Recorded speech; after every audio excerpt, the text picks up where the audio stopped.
Evening and welcome to the September 30th, 2015 meeting of the Lake Forest Zoning Board of Appeals. The board is here tonight to work together with all of you, property owners, neighbors, and architects to continue the tradition that allows community members to work together to preserve the qualities and the unique character that make Lake Forest a special community. We recognize the personal importance of each petitioner's request. Our goal is to respect the requests of the owner while balancing the interests of the community as a whole. For those of you who may not be familiar with the Zoning Board of Appeals, the board hears all requests for variations in zoning and special use permits. The City of Lake Forest is committed to conducting open meetings. To achieve that goal, the board has adopted meeting procedures that ensure that all parties have an opportunity to speak. The procedures are detailed on the agendas available at the back of the room. This meeting is also broadcast on cable television. Speaking on behalf of the entire board and city staff, our goal is to move each petition through the review process as quickly as possible, while at the same time balancing the interests of the petitioners, neighboring property owners, and the larger community. So I will start off with an introduction of the board, starting from my right. Mark Pasquazi, 4th Ward. Louis Pickus, 2nd Ward. Lloyd Culbertson, 4th Ward. Bob Frankson, 1st Ward. Jay Kennedy, 4th Ward. And with us this evening from staff is Kathy Cerniak, Director of Community Development. The next item on the agenda is consideration of approval of the minutes from the August 24th, 2015 meeting. Any comments to those minutes? And I'll note that I was not present, so I will abstain from that vote. Any comments to those minutes? I have none. Hearing none, is there a motion to approve? I make a motion to approve the August 24th minutes. I'll second that. All those in favor? Aye. All those opposed? Minutes are approved. The next item on the agenda is consideration of a request for approval of an amendment to the existing special use permit for Farwell Field at Lake Forest College, located at 250 Washington Road, to allow the use of temporary lighting of the football field on an annual basis for 3 weeks after daylight savings time ends. The owner is Lake Forest College, and the representatives tonight are Jackie Slatz, Director of Athletics. I believe David Siebert will also present as well, I assume. Let's start off with any declaration of conflicts of interests or ex parte contacts. I'll add one from the start. I was contacted by a property owner, neighbor, and a friend, Chris Cornwall, address uncertain. He lives on Illinois Road, expressing his concern. We had a brief conversation. I advised I was currently evaluating staff's report. So, any other? No. All right. I'll swear in the parties. Anybody intending to testify tonight, I'd ask if you just stand and raise your right hand. If you're going to testify, think you might testify, give some testimony. Do you solemnly declare and affirm that the testimony you're about to give is true and correct to the best of your knowledge? Thank you. And Kathy, I note that I have two forms here for cross-examination at the appropriate time, filed by Robert O'Neill and Kevin Bry, I believe. Okay. So why don't we start off with the presentation by the petitioner, not to exceed 10 minutes, and I think you have an alternative clock tonight, so you'll just wave your hand when it's time. And if you could, actually, I don't believe I got your name, if you could state your name as well. I'm David Siebert. I'm the Director of Facilities at Lake Forest College. Thank you. You ready? If we could have your name as well. I didn't have it in Sure. the... No, absolutely. I'm Jackie Slatz. I'm the Director of Athletics at Lake Forest College. Oh, thank you. Okay. You guys ready? Please proceed. Well, first of all, I appreciate the opportunity to speak to you this evening about our request for a temporary permit. As brief history, I've been the Director of Athletics at Lake Forest since 1992, And prior to 2013, we have a long history of soccer and football at the college. But prior to 2013, post daylight savings time, we were able to address our practices with use of the Chicago Bears indoor practice facility. Their bubble is what we used up until that point after daylight savings time. So we would be able to send our football team there, and then our soccer teams would practice on our fields. In October of 2013, we were notified from the Bears, and a new policy was put in place with the NFL that did not want to give colleges any type of advantage through the recruiting processes. So they no longer would allow college teams to receive any type of special opportunities to practice, special price reductions, any of those things. So that rule really changed our world a lot in October of 2013. We scrambled like crazy to find facilities to practice in October of 2013 and really piecemeal it together, which was a really a poor plan. We had teams going all over. We had buses going all over. Kids were missing class. Kids were missing meals. We had to hire additional athletic trainers. There was a whole lot of things that made it a really difficult October 2013. We looked at every place to rent fields, use fields. So back to the city in October of 2014 after investigating all the different options that we have, and we really came down to there was one, and that was to put in temporary lights during the 2 to 3 week period where our teams would be competing post daylight savings time. So that's when we went to the city to propose what we had asked for. And we met with the city. They outlined a lot of concerns to us. We continued to address everything that they had asked us to address, and we were granted the one-time permit last year. We then have come back now this year to ask the official request for you guys to consider this on an annual temporary basis, and it would be the installation in short of 6 lights, be 1 week for soccer for sure, pending success. It could be up to 3, and for football it would be 2 weeks for sure, pending success, could be up to 3. That's the request. And Dave Siebert is here today to walk us through a quick presentation so you can get an idea of what we're exactly talking about and picture the lights. The only other thing to add is we did have a neighbor meeting on September 15th where we invited neighbors, some of who are here this evening, and we had 4 neighbors come, and we had a light put on our campus that evening so people could see it, touch it, hear it, and we wanted to have everybody have an opportunity to see the light because not everyone saw it last year. And the only issue that was brought forward that evening was the question about the sound. And we have already made plans to try to do even additional baffling to that. But that particular evening, the sound from 150 feet away, the cicadas were actually a louder sound than the generator. So that's where it stands right now. But I think I'll defer to Dave to show the presentation.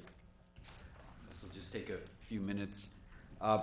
I would like, as a matter of historical perspective, I would like to, we've gone over this in the master plan that we presented back in 2003 and subsequent years. But Farwell Field was donated by Senator Charles Farwell in 1902 or 1903 for use as a football field by the college. And this was presented in another presentation about the history of the football field. So its use does predate a lot of things at the college and has been a football field. So I just wanted to make that point. What we did, recent memory was up to the Bears using the field. When the Bears left and we needed to look at the use of the soccer field, or use as a soccer field and a football field, what we did is lay out a new field that has the soccer field is the wider rectangle on top of the smaller rectangle, which is a traditional football field. The new stands are shown at the southern end of the field. North is at the top.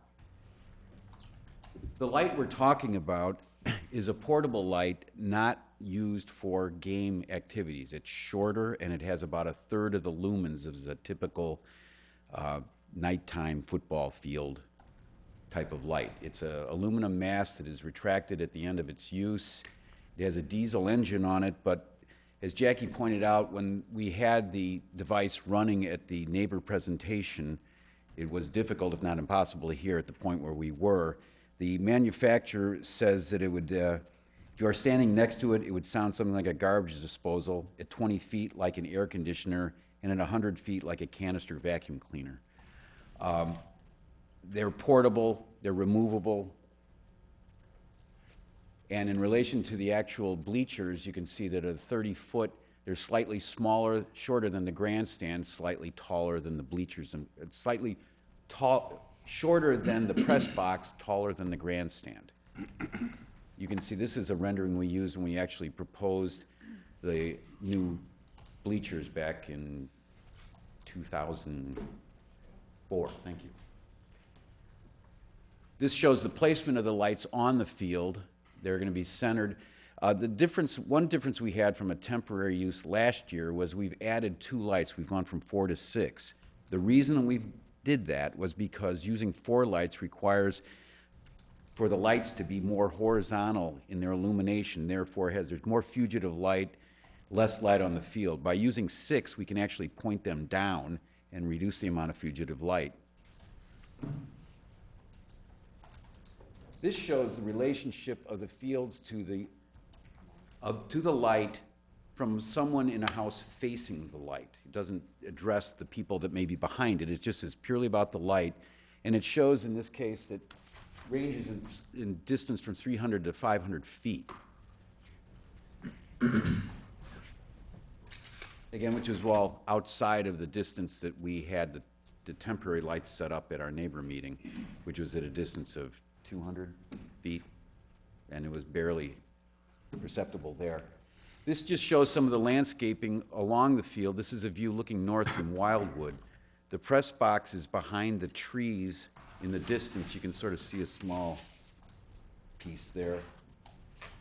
And again, there's the edge of the press box and the typical landscaping that we did at the time that we made the improvements to the field, reorienting and putting in the artificial turf. So you can see it's pretty heavily landscaped. That is the gate that we use for an emergency vehicle only, service vehicles. That's basically what we want to do. Be happy to entertain questions. And we'll get through that. Thank you for your presentation. We'll now move on to staff's report. Ms. Cerniak. Thank you, Chairman Franks and members of the board. The college, as other institutions in the community, is permitted in a residential zoning district by virtue of a special use permit. The college is different than other institutions in that the college, in fact, predated the city itself. However, the city did go back, retroactively recognize the college through a special use permit. And then through the years, the special use permit has been amended, modified, various special use permits were granted. In 2003, at the city's urging, the college came forward and the zoning board actually spent a considerable amount of time consolidating all of the previous special use permits and creating a single special use permit that really covered the entire college campus, from the north campus to the middle campus to the south campus. I did include that ordinance in your packet so you could see the entire ordinance, but the focus of tonight's discussion really has to do with, I believe, the conditions starting with condition number 8 that deal with Hallis Hall and Farwell Field. The request before you tonight is for an amendment to the special use permit, as was described, to allow temporary use of lights on Farwell Field on an annual basis for a maximum of 3 weeks, for a limited time from 4 p.m. to 8 p.m., and various other conditions to work to mitigate the impact of those lights on the neighbors are also recommended in your staff report. In addition, it seemed to make sense, as long as we were looking at Farwell Field, to look at the other conditions that pertain to Farwell Field and just look at updating those. Those conditions were put in place before the updates to the field as described by Mr. Siebert. The press box has been completed. Many of those conditions speak to that upgrade, so it made sense to take those conditions out. The conditions in the current special use permit still authorize use of the field by the Chicago Fire soccer team for practice. They left now a number of years ago. So again, it seemed to make sense to take that permitted use out. Because Lake Forest College is authorized through a special use permit, it is a conforming use. The zoning code establishes provisions, also provides the opportunity for the city to grant special use permits, and so long as a use and so long as facilities are operating consistent with the zoning code or with an ordinance, with a special use ordinance that has been issued by the city council for that particular use, the use is conforming. You did receive some correspondence. There was a longer correspondence received from the law office of O'Neill and Bockelman. You received that, or we received that today. You received that earlier this evening. You also received a shorter email from a neighbor that just came in within the last couple hours. I also wanted to note that I did receive a phone call from Chris Cornwall this afternoon. He lives at 494 East Illinois Road. He is out of town, but he asked me to convey a couple things, that he felt that the college is a good neighbor, that he would be concerned if infrastructure were being put in for permanent lights, or if permanent lights were proposed. He did indicate support for a limited use, the 3-week use of portable lights as proposed.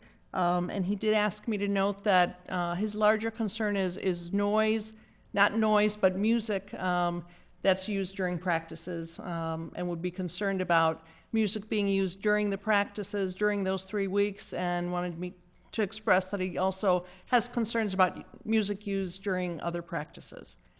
So those were the contacts that the city's received on this matter.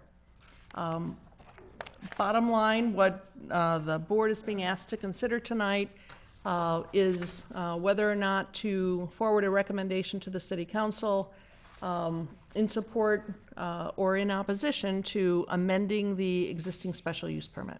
I'd be happy to answer any questions. All right, thank you.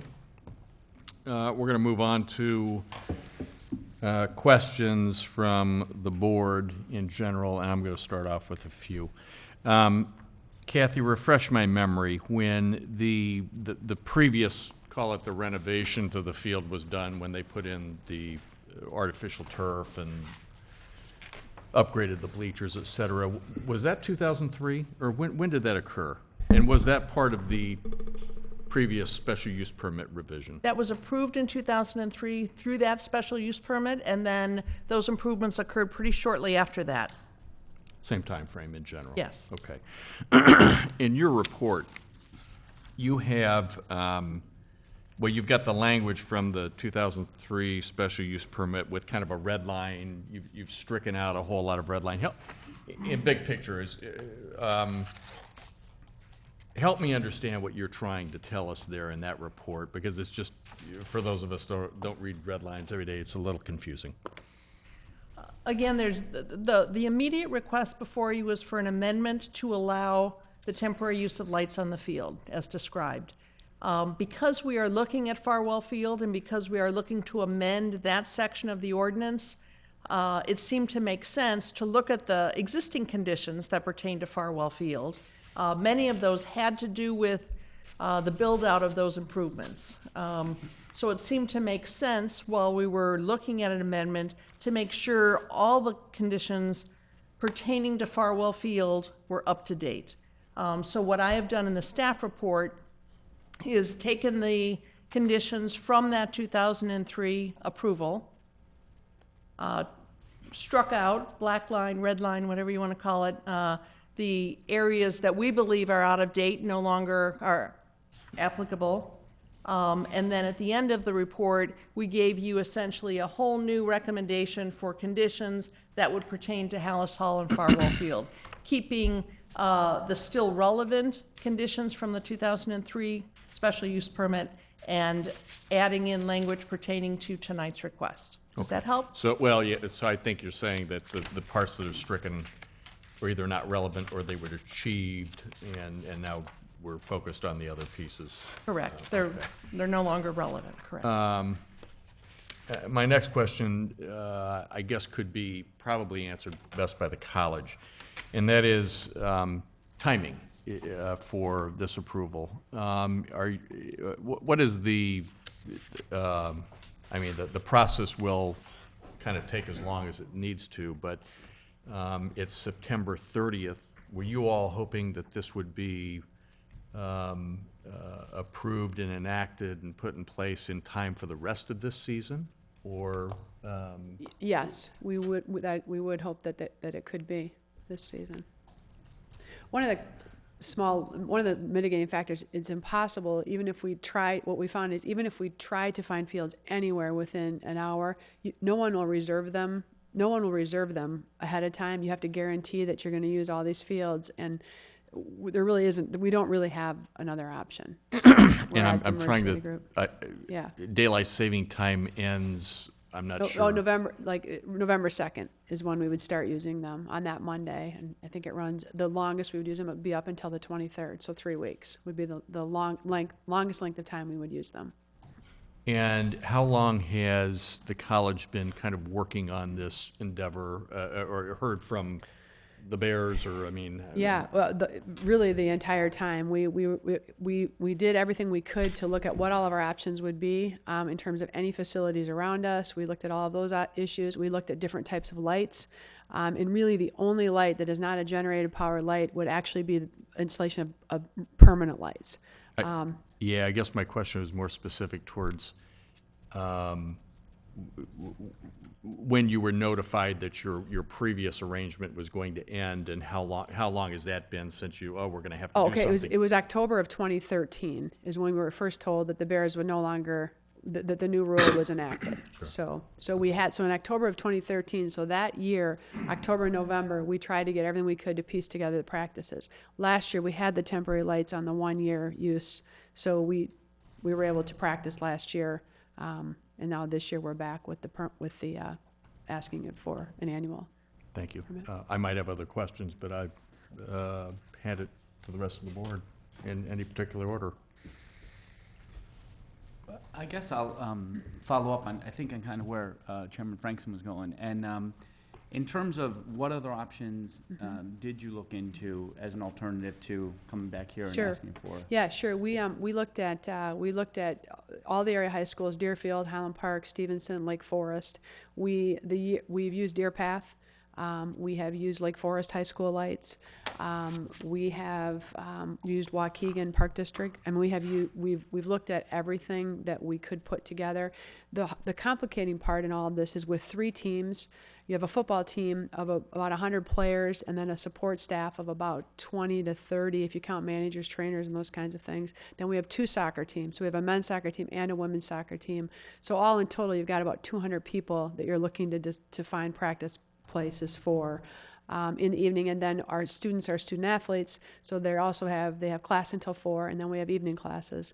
So there's you can see how it becomes Were there any challenge. indoor facilities considered as an option? Or? Yep. Yeah, we looked at Libertyville Sports Complex. We looked at that. What we found in most of these facilities, a lot of them have regular users, and their own use gets the first priority. So the schools won't commit to anything until they know how their teams have done. And then the park district's committed to programs that they have, and the indoor facilities, the times that are available are literally like 10 or 11 o'clock at night, is really the times that don't have regular users in them. Okay, thank you. Were you going to be using this every day? We would plan to do it Monday through Friday, and it would depend on the day of the practices. We have 3 teams that would utilize it in that time frame, but sometimes we may have an away game. There may be a game. I mean, so we would use it. We won't use it the entire time each day. A day where all 3 teams are practice, we would use it. We give each team an hour and 15 minutes on the field for practice, which is a condensed practice than what they normally get, but they would at least get out and be able to have a full team practice. So nothing on the weekends? No. The lights will not be utilized on the weekends. Would you agree to language to that effect in the ordinance? Yes. If I may, I have a few questions. First of staff, in the 2003 ordinance in reference to conditions for the special use as they relate to Hallis Hall and Farwell Field. In item 14, it specifically states, "No installation of lights shall be permitted on the field." So we're being asked now to reverse that position.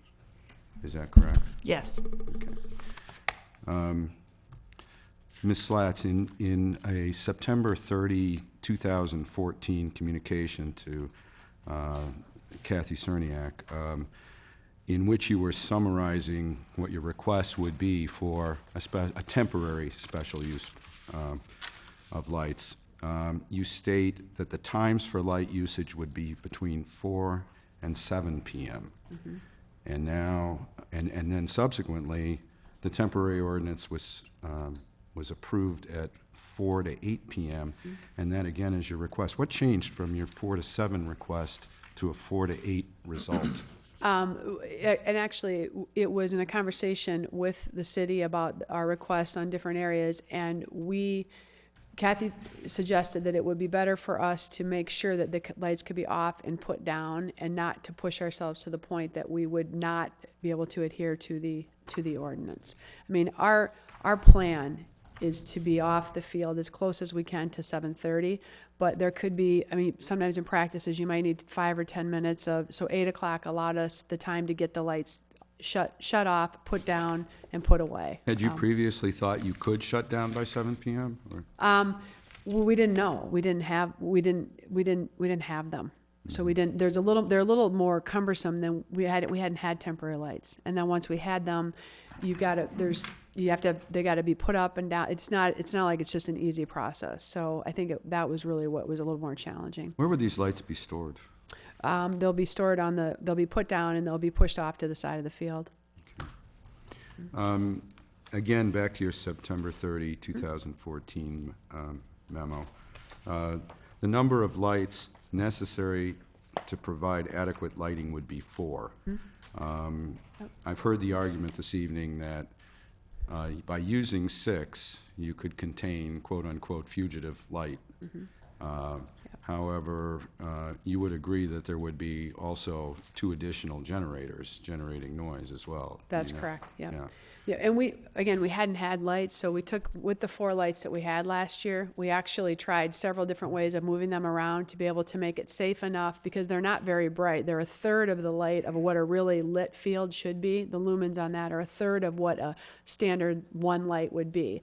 So we moved the right, and Brian is our director of athletic facilities. We moved the lights around a lot last year to try to just have enough space that our teams could see. So if you're trying to catch a football, that there was enough light that they could do that. And we found that the field was too big to have 4 lights. And then we ended up, like you said, we'd have them like this just to kind of spray light all over, but it wasn't really great light. And then the light was actually in the kids' eyes a little bit because it was sprayed up. So when we talked to the light company, they said it would be, if you want the best light, you put the light up and you let the light come down so that the people aren't really looking at the light, and it puts the light directly on the field. So that came at the recommendation when Brian called, because we really tried a lot of different things. We moved the lights. Actually, one neighbor said the way we moved the lights was a good improvement to how we had them. So we tried to move them around the best that we could for the field, and so that our student athletes could see and be able to catch and not make it safe. But we were struggling. We had dead spots on the field.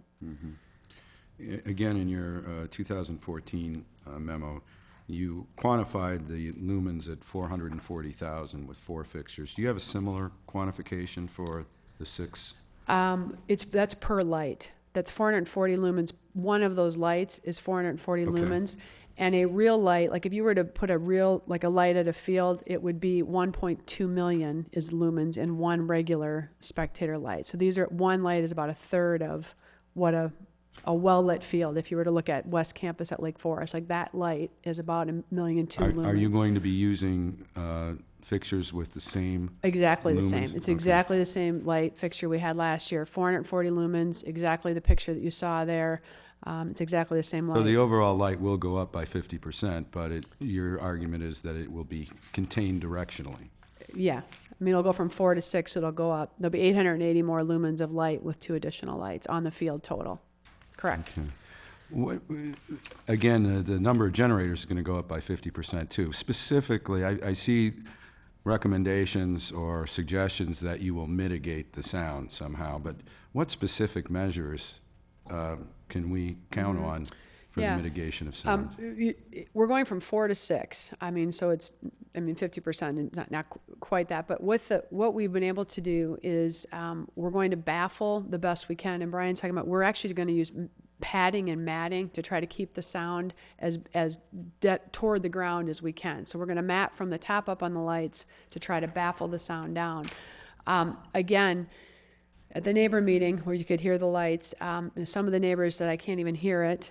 So I think it's a hard, there was another neighbor who said, I didn't see or hear the lights last year, and I live right across the street. So it's hard to quantify, but it's not, the bugs are louder than the lights, and that's all I can try to say. Like if you stand, you can hear the bugs louder than the generators, because there's 6 and they're spread out across the field, unless you were to be right next to it. Just the general sound of being outdoors, it doesn't overpower that.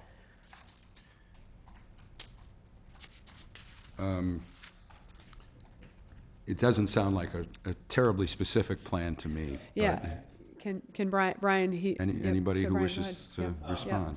Please come to the Yeah. microphone. Brian's our director of athletic facilities at the college. So he gets to do all the fun jobs. Yeah, if you just state your name and title. Brian Bruja, Director of Athletic Facilities, Lake Forest College. Essentially what I'm going to do is I'm going to drape matting over the top of the machine, so it'll cover the generator itself, and then on the back of it, I will stand another mat to mitigate the exhaust. Close enough so it doesn't damage the matting, but the exhaust won't go directly out, the sound of the generator itself won't go directly out, it'll go down. So that's our plan. Yeah. And I will adjust accordingly, not knowing how that plan will work. Right. I guess my concern is that that's probably untested, right? Or Correct. Yeah, and if it doesn't work, where Then- do we go from there? I plan to baffle the best I can safely. Okay. One thing is, up until the letter from a neighbor that we received, the sound has not been brought up to us as concerning from anyone up until that letter came, including the neighbor meeting. The sound was not even brought up. So, I mean, that was the first time that it came after the meeting. So the concern that we had been addressing was very much the light, and we've been very sensitive to that, but never has someone come, no one has come forward to us, to Dave, Brian, or I, to talk about the sound. It has not been brought until the letter from a neighbor recently. Okay, thank you.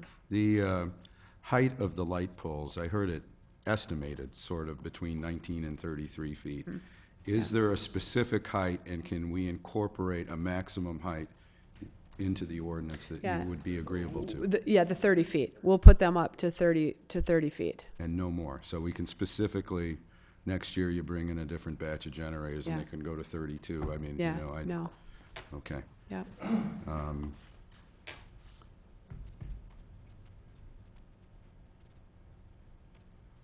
All right, that's all I have for right now, Mr. Chairman.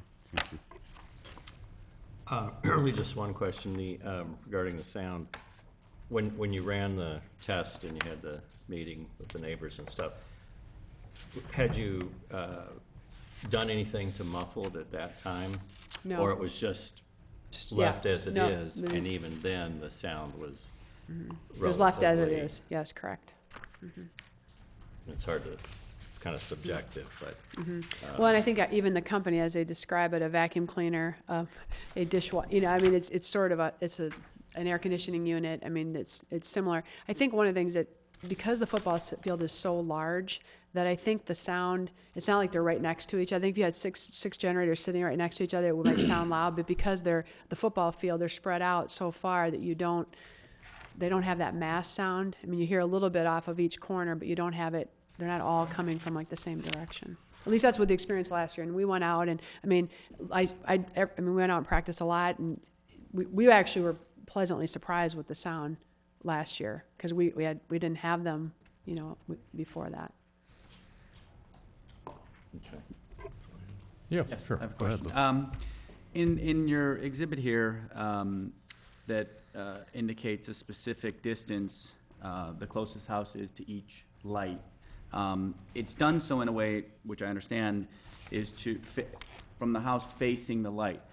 My question is, House B is very close to that first light, but it's behind it. And so I'm, from a noise and exhaust point of view, how close is that house to that particular light? Do you have any idea? Because it looks just, Would you you know. guess, 80 as- feet? About 80 to 100 feet is what there's, 80 to 100 feet is the best guess on that. Okay, so somewhere between that sound was, at 100 feet, it was a vacuum cleaner, I think it was, so Yeah. less than that, okay. Yeah. Thank you. And we'll have a chance for more questions when we kind of circle back. But if there are no other questions right now, we're going to transition into public testimony. Anybody wishing to, if we want a time, obviously, anybody wishing to give public testimony, if you would stand up to the microphone, state your name and address, and limit your comments to 5 minutes. Yes, sir. Yeah, thank you. My name's Scott Morcott. My address is 794 East Illinois Road, which is about a block just east of Farwell Field. Apologize for the way I'm dressed tonight. I'm actually a youth football coach as well here in Lake Forest, so I ran over from practice where we're currently practicing under the lights, 2 blocks from here. I'm here in full support of this proposal. That's in a couple contexts. One is a neighbor, so my backyard backs onto the fields that are behind the ice rink, and it's our pleasure to see the kids out there practicing in the evening, and all that goes on all summer. When the lights out until 7:38, and it's not a bother at all. So I'm in full support of the athletic program. Additionally, my wife and I run a FCA program, Huddle Leadership for college students. So we have an interaction with 20 to 30 Lake Forest College athletes on a regular basis, and I know the importance of this proposal to those athletes. And I was a college football player myself, and you need to practice this time of year. And I also say that as I'm a family physician, and we're talking about a safety issue here of the athletes. The athletes need to practice. They need to be on the field. And as you all know, football is a violent sport, and these guys need to be in shape. They need to be able to practice on the field. Appreciate the concerns, the lights. I've been around temporary generators myself. And the noise can definitely, in my opinion, the noise can be mitigated. But as a neighbor and a supporter of the college and of the athletic program there, I'm just here to give testimony full support of the proposal. Thank you. Yes, sir.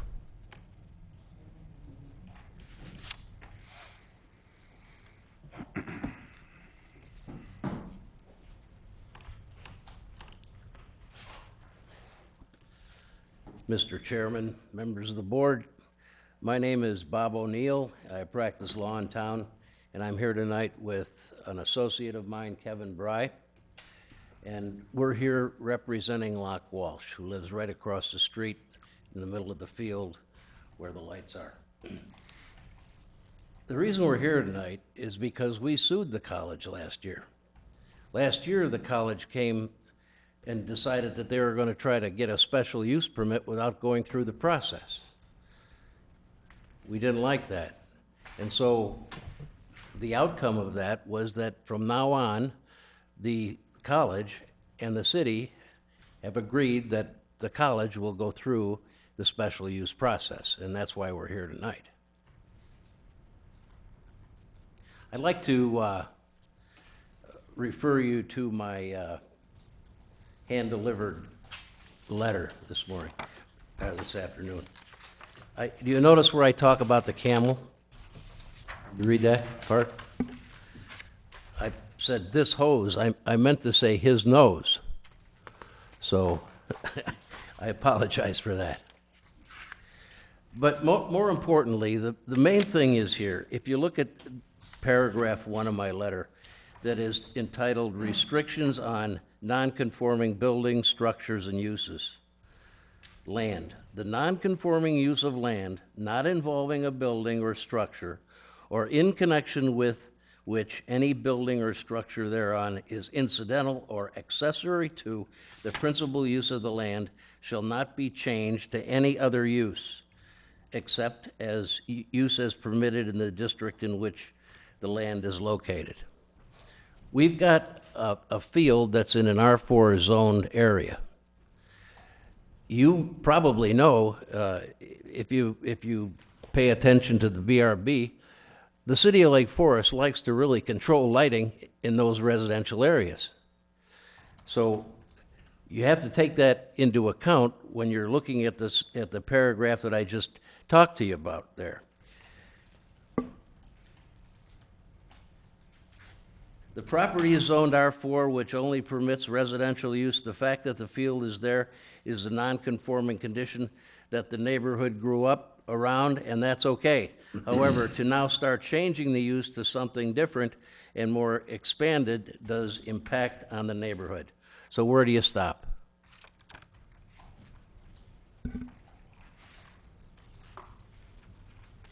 In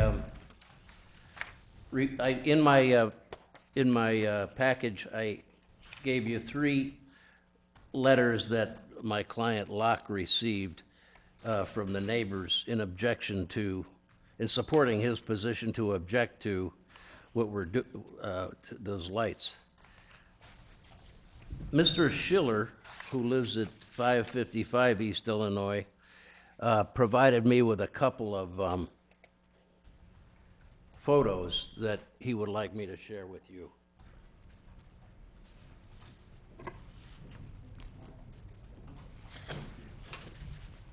Yeah, we noticed those referenced in the letter, but we hadn't had a chance to see them, so we appreciate that. Thank you.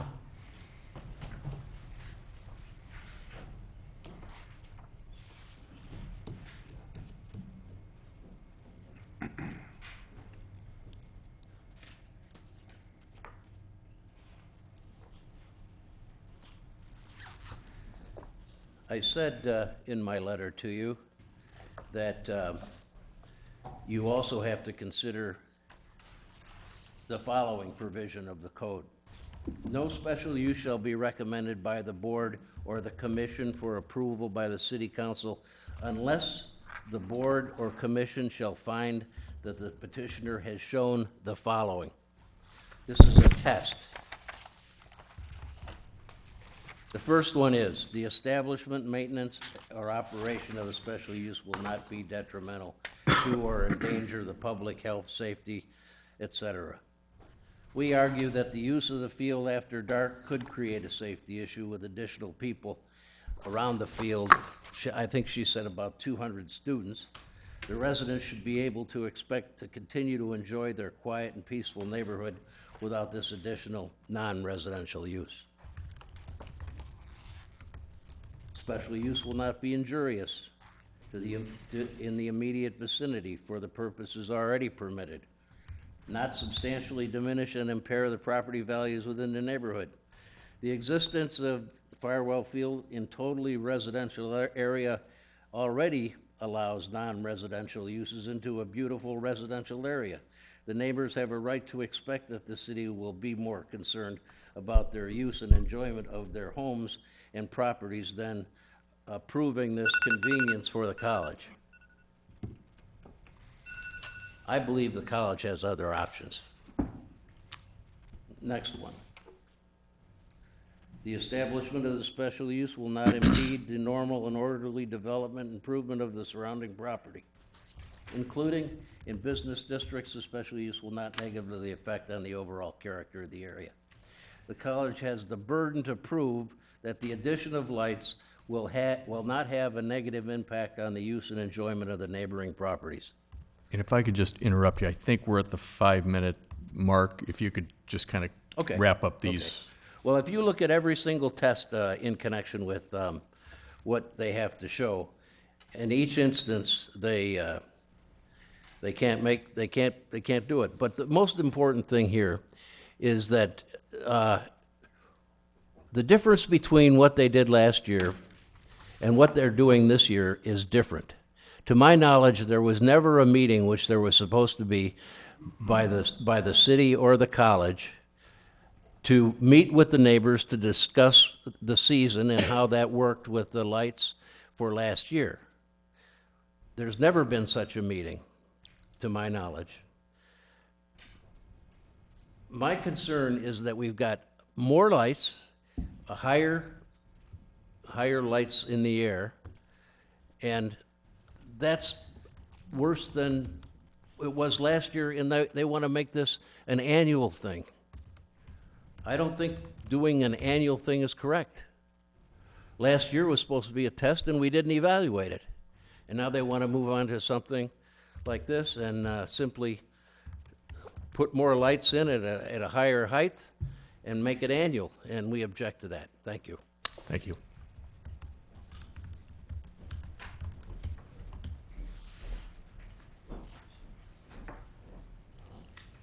Good evening, members of the board. Thank you for having me. My name is Mark Matheson. I live at 555 East Illinois Road. I've been a homeowner there since 2007. For your reference, in the Google Maps image that was circulated in the package this evening, I am the lucky occupant of House D, which is directly across from the football field, and you'll be able to see that in that photo. I also would submit that the photos provided by the college tonight that show the landscaping across Illinois Road were likely taken prior to the last week of August, when there was significant landscaping and trimming completed by landscapers. So I think that those photos I'd submit are a misrepresentation of what the landscaping currently looks like. It's also taken in full foliage, and as all we know, in the first week of November, leaves fall off trees. And so I don't think that's an accurate depiction of the coverage that the field has. Sadly, I was out of town for the open house that occurred back in September, but my experiences last year led me to not really need to attend that open house. I'll summarize my comments in 3 steps. First, process. Second, inconvenience and safety. And third, dealing with the college in general. Number 1, process. I think the previous presenter discussed that the process in general last year was immensely broken. There was never an opportunity for neighbors to give formal feedback either to yourselves, to council, or really to the college themselves. And so I feel like really we're just here for the first time. And last year kind of didn't count because no one really got to give their say. Secondly, inconvenience and safety. And this is probably my main concern for coming here this evening. Last year's lights rendered my living room and my 3-season porch in front of my home completely useless. Between the hours of 5 and 8, I would be relegated to the basement of my house to watch television and really couldn't enjoy my living room at all because the light shone directly into my home. And I couldn't sit there and really deal with that, nor could I go out and use my 3-season porch because of a combination of either diesel generation sound or lights illuminating my front porch as well. I'd also like to bring up that item number 8 in the special use red line, which was circled tonight, indicates that the south bleachers, when they were erected back in 2003, or when that was enacted, was that they were to be designed in, and I quote, minimize the appearance of mass. It just happened by coincidence. I was in my backyard this afternoon, and people were, or actually I don't think it was this afternoon, it was perhaps yesterday, but people were on top of the press box and can clearly see into my backyard, so I'm not really comfortable with there being a red line to item number 8 in the special use permit, because clearly there's an intrusion still on neighbors, and that's looking to get struck this evening in the recommendations that are made. The last item I'll bring up as it relates to inconvenience and safety has to do with the muffling or buffling of sound. I'm not sure what adjective is being used there, or verb, but the point I'd use and submit is that we've heard tonight that there would be some level of draping across or on the units to minimize sound. There's really not an option B if that doesn't work, but I would also submit that serves some sort of safety concern. I'm sure the manufacturer specifications for a diesel-powered generator doesn't permit the use of a combustible material within a certain range of a diesel engine. And if we're talking about safety here and trying to muffle sound, and we've heard from 2 individuals this evening at least that the goal is to really get those up as close as we can to muffle sound, I'd question manufacturers' specifications on that. The third item is dealing with the college. So I've filed a Freedom of Information Act request to find out more about last year and this year. And based on the testimony I've heard this evening, I would say that if we've known about this since 2003, I don't know why we're staring here 5 weeks before they want to enact this, and we're trying to rush this through. It seems like poor planning. It seems like non-transparency, and I feel like the neighbors are the ones who are the victims of poor planning. And I would ask that you take that into consideration as we go through this. Oftentimes, the college talks about being a good neighbor, and I do support the college, and I'm very appreciative of all they do for the city of Lake Forest. But I would say that a lot of the communications from the athletic department to neighbors are not timely. I've often received the notices in my mailbox on the same day that events are happening, which make it very difficult for me to make alternate arrangements if there's some level of activity going on. My complaints have often been placated. So while I would agree with Ms. Slats that I've never contacted her or emailed her, didn't really know that was always an option, I have made complaints to the security officers who patrol the neighborhood during evenings that there was too much noise or what have you, and that has often never been circulated back to these officials. So I'll summarize this in saying, I get it. I live across from a football field. I moved here 8 years ago. I know what I was getting myself into, but I never imagined lights. The realtor, my neighbors, and the homeowners all told me about the 2003 document that indicated lights couldn't be enacted. I'm opposed to permanent lighting and a permanent resolution that would allow this to happen every year. I would respectfully request that the board not support this. And if we really feel like this is something that is worth putting forward to council, I would ask that 2015 be considered the trial year, and that a formal process be put in place with a feedback mechanism after the period at the end of November to gain residents' feedback on the inconvenience that may be caused.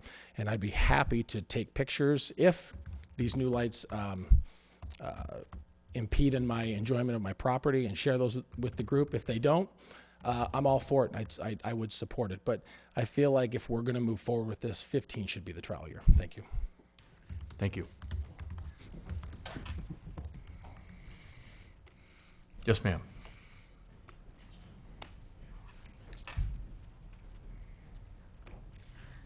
Hi, my name is Fran Pease. I live at 181 Wildwood, which is the street that they showed from one of the angles of the presentation going toward Farwell Field. We have been in the area, lived in Lake Forest in different homes for 15 years, and just purchased this home about a year ago. For me, I come in full support of the college. We chose that home in part because of its location. We view the field as a huge positive. The energy and the excitement that comes from a home game on Saturday is really quite nice.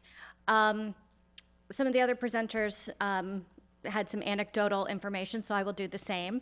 I've spoken to many neighbors who are very much in favor of the lights, some of whom couldn't be here this evening, but the owner of the house in the end zone had said that they're excited about the football field. They have their chairs ready to go to watch any games coming up, and they are not at all opposed to the lights. So I've spoken to other neighbors who have no opposition whatsoever.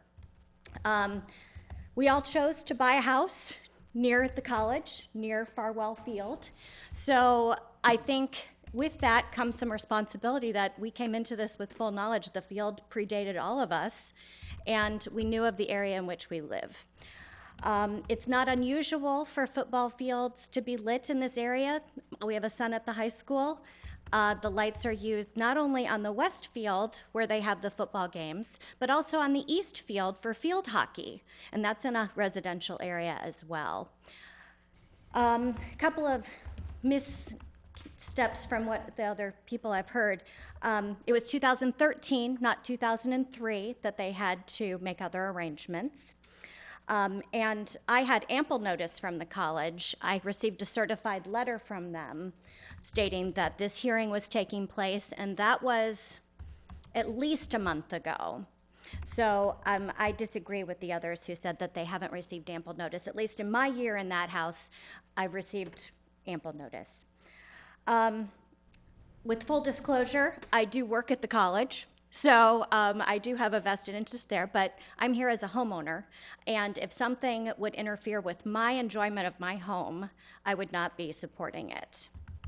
Also, full disclosure, my husband is a volunteer football coach at the college, but that just goes to show our investment in the community and our investment in the college. He doesn't get paid, he's a volunteer, and he can testify to the fact that on the field last year, you can speak comfortably, so they're as close as anyone to those generators.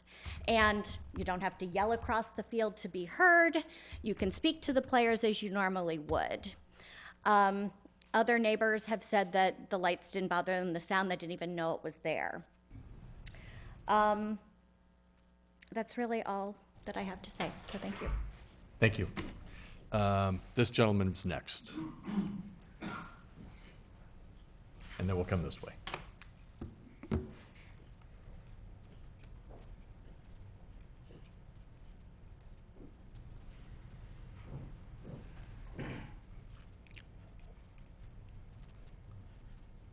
Good evening. My name's Larry Crone. I was born and raised next to Farwell Field, when the old Lake Forest Academy was right across the street from my house. Their infirmary was right on Washington Road, right across from my house. My house is gone now. When I was a young boy, I'd crawl under the fence to get to Farwell Field, and I got a little older. I worked for the Mrs. Jordan, who had the hot dog stand for the football games. Also, the Lake Forest Academy, as I say, was east of me. They had athletic activities. Their football field was right next to Sheridan Road. You could not hear their football games. I live on Washington Circle now, about half a block from Farwell Field. I can't even hear the games except when there's a loud cheer. I think the college has done a marvelous job landscaping through the years. When I was young, the fence on Illinois Road was blank. They had the maintenance gate, which was shown on the slide.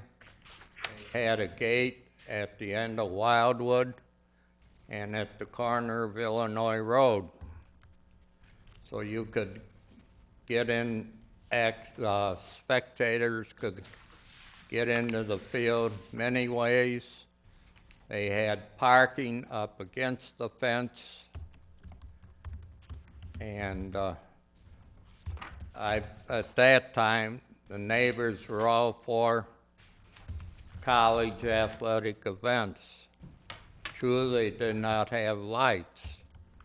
I didn't even know the lights were on the field until last year, and I just happened to go by Illinois Road at night and saw the lights.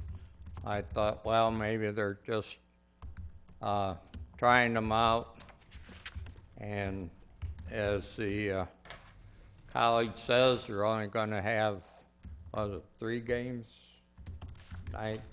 No games, just practice. Just practice.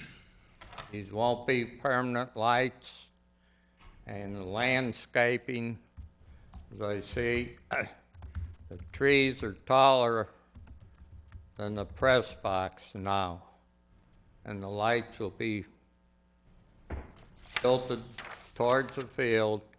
They won't be up in the air. Thank you. And sir, could we ask your address? That's the only thing we didn't. 237 Washington Circle, Thank you. right at the end of Frost Place. Thank you.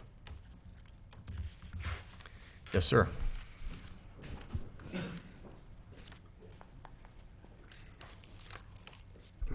So I'm Art Miller. I live at 169 Wildwood Road.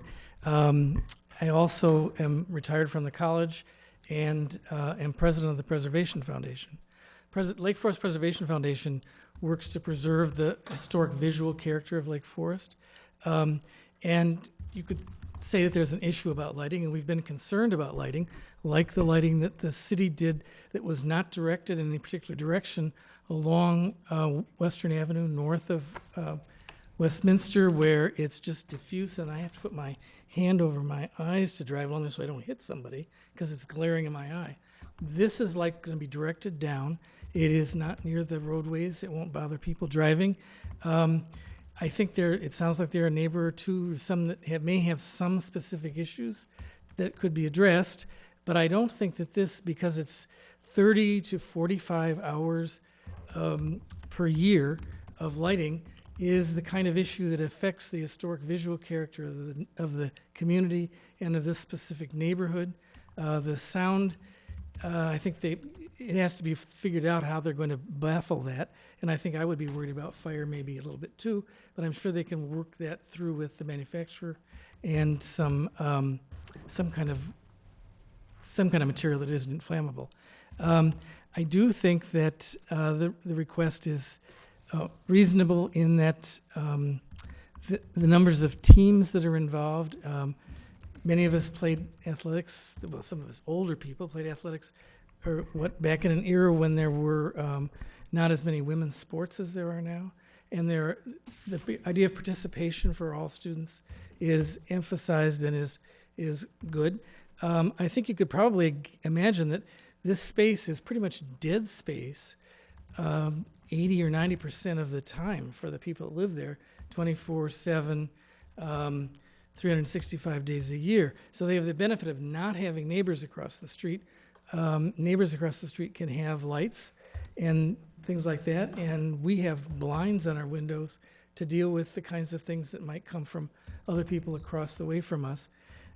So a little bit of it is that they're really used to having this be a completely natural-looking view, almost no noise except for occasionally on Saturday afternoon, and a little bit in the evening. So I think it's worth giving some consideration to maybe there might be some specific needs of specific neighbors that are having a problem. I would also say that blinds are a useful way of also handling it from internally if you need to. But I think that we can say that this is not a threat to the overall visual character, these 30 to 45 hours a year that are being discussed. Thank you very much. Thank you. Yes, sir.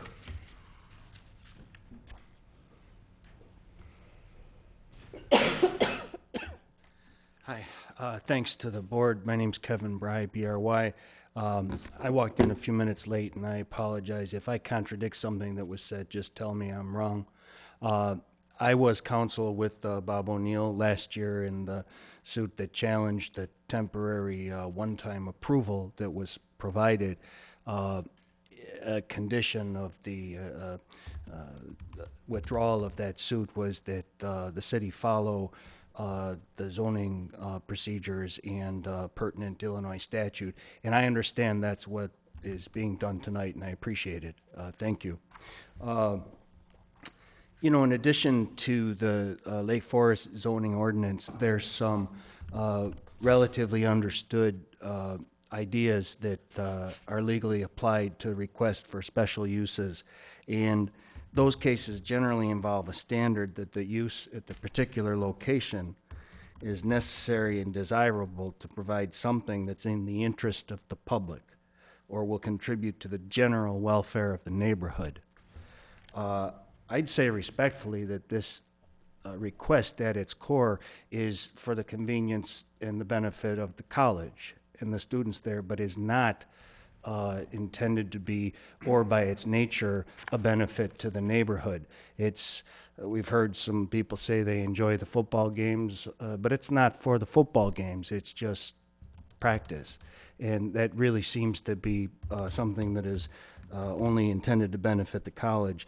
Additionally, special use grants generally require showing the use will not have an adverse effect on adjacent properties or the character of the neighborhood and other matters involving health, safety, and welfare. Here, as some of the testimony has established, there clearly is some adverse impact. We could call it generally light and noise pollution. It's clearly being added to in the neighborhood by this proposed use, and there's been some specific testimony that individuals have specific problems in terms of being able to use their properties. It's true that when you buy a property, you understand that you're going to have certain uses that are going to be made, but that's what the zoning laws are for. And people who have purchased their property there have a right to not only assume that the zoning laws will be enforced, but that a special use is something that's really in the community's best interest and not detrimental to them. If we just take another moment or two here. I imagine that the board is aware of the conditions that were given last year for the one-time approval, which was not a special use permit, but was rather a direct approval for a so-called trial run. Those conditions are not even being requested in the SUP here. The conditions that lights only be go to a certain place. The use here is an expanded use of that. It's 6 as opposed to 4 light towers, and appears to be a somewhat higher level. So I understand that the 1 year only was a condition of last year's approval. If this board were to recommend an approval for this year, respectfully, I think that it should have the same conditions as last year, including that it be a one-time approval only, and that the kind of necessary feedback and evaluation be performed. That's basically what I have to say for the time being. Thank you. Thank you. Yes, sir.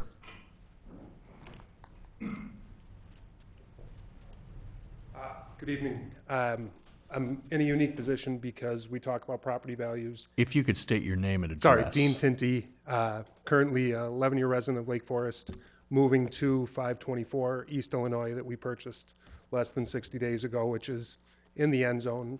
And we talk about property values. We purchased it because of the proximity to the college. We're on the west side of town now. We want to be closer to that. We talk about safety. Adding six lights is in the best interest of safety. Having played sports in under poor lights in the past, it is more dangerous. I'll be very brief. I think it's the right thing to do for the college. Having kids that play sports right now, I understand how field time is impossible to get, especially on an ad hoc basis. I know the fields that we chase all over to for soccer. So just briefly, in complete support of this, we are in the end zone. We are as close as anybody to this, and we like that fact. We purchased the house with that, and I don't think it does anything to degrade the quality of the neighborhood. Thank you.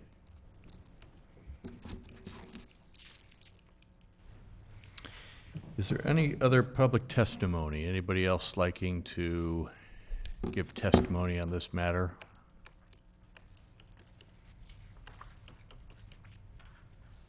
All right. The public testimony is closed. So at this time, we have cross-examination coming up, but I'm going to propose a 10-minute recess for us all to have a 10-minute refreshment break, so to speak. So we will reconvene at 7:55.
all of this, isn't it? Yeah. Yeah. Okay. All right, we're going to recommence, and the next element of this petition is an opportunity for cross-examination. Again, we have two appearance forms filled out. This would be a very exciting part of the proceeding, as I don't think we've ever had a cross-examination. So, in any order, I think we'll start with Mr. O'Neill, if he would like to go first. I assume that you both want to cross-examine individually. Yes. Okay. I'm going to defer to Kevin Bry. If he would like to go first, that's fine. If you'd step up to, yeah, if you could at least step up to the podium so we can kind of. Yes, please, just for the microphone and cable TV, I think that's the way we'd kind of like to have it. And and by the way, Kathy, I think it's, because for television, I think, do we want both individuals kind of up at the podium at certain times so we can understand the responses? Anyone who speaks needs to speak into the microphone. Okay, that would so be we'll helpful. just Thanks. do logistics. We don't have the other microphone, do we? Why don't you give us just 1 second? That might be Yeah, a little be more. a little easier. Thank you. Yeah.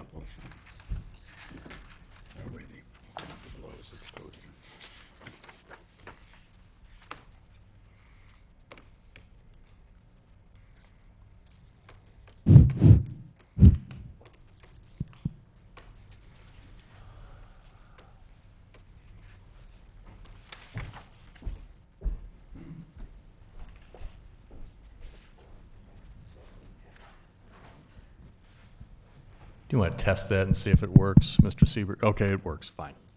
Mr. Bry. It's Ms. Slats? Slats.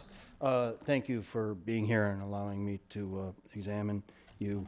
I recall that last year there was a one-time permission allowed to use temporary lights. But the light use last year was lesser in character than what you're asking for now, correct? It was 4 lights. Okay, and 4 now- lights we're asking for 6, correct? Okay, and the generators, are they equally powerful or the same? Exactly the same. Okay, so it's a 50% increase in lighting of the specific area.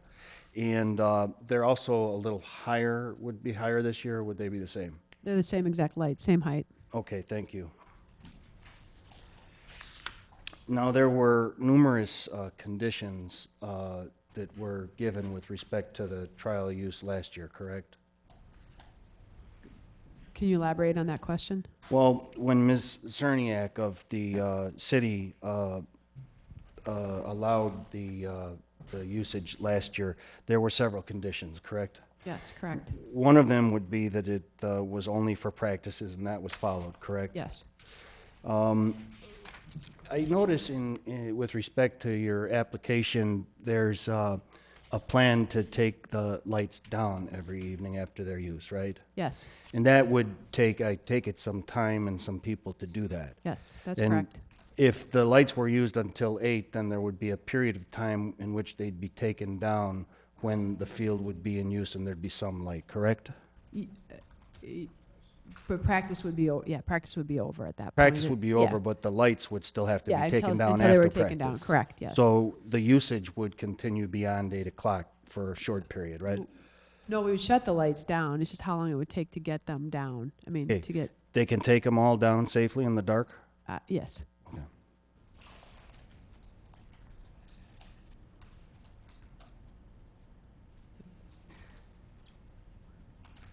It was also a condition last year that the lights had to be directed specifically on the field so that they would not be directed at any adjacent properties, correct? No, that was not, that, we tried to put the lights the best to light the field, and if any neighbor concerns, we certainly tried to adjust those as well.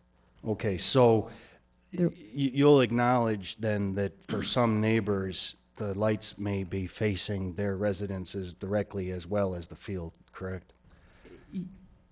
Yes, I mean, for some neighbors, the lights would be facing, and that's the reason that we're going high, that's the reason that we're going directing down more than we did last year. Because last year we had to spray the lights in order to get enough light across the field. Okay, so the plan would be to try to make it go down more towards just the field to impact Correct. neighbors That's less why- this year? Yes, that's correctly, that's why we added that's why we added the 2 additional lights. Okay, that will make that easier? Yes.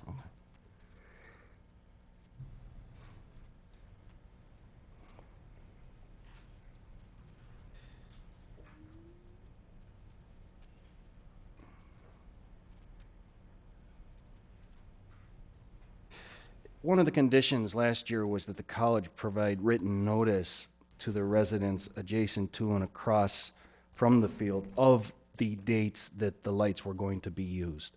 Was that complied with? Yes. And is that something that you would agree to do this year as well as part of your application, even if it's not in your application? Yeah, yes, it already is in the application. It's the Okay. 3 weeks, 4 to 8 o'clock, up to 3 weeks, from November 2nd to November 23rd. Correct me if I'm wrong, but I thought I noticed in the application there were no specific dates in terms of which months and dates they would be used. It just said for the 3 weeks following, correct? The application actually says on the actual application, it says the dates. It says the beginning date and the end yes, date, yes, but not correct. the specific dates, right? Oh, yes, I see what you say, yes, okay, yes, that's correct. Yeah, I mean, you're not planning to But- use to use them it- 7 nights a week, No, are it says you? Monday through Friday in there. Okay. It says Monday through Friday, it's practices only, that's in there. Okay, excellent.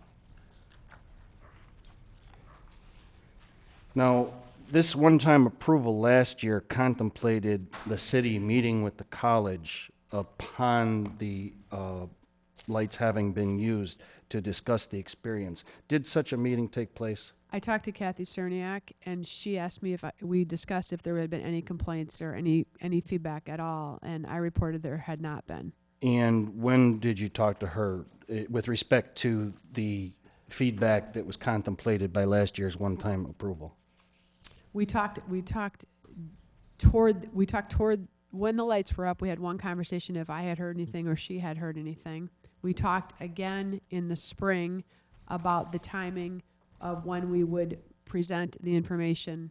We would come, what our timing would be, and we met with her in May to lay out what we would need to do again to make sure that we followed all the proper procedures this year. So you decided in May that you would be seeking the lights this November? Yes, it would be seeking them this fall, correct.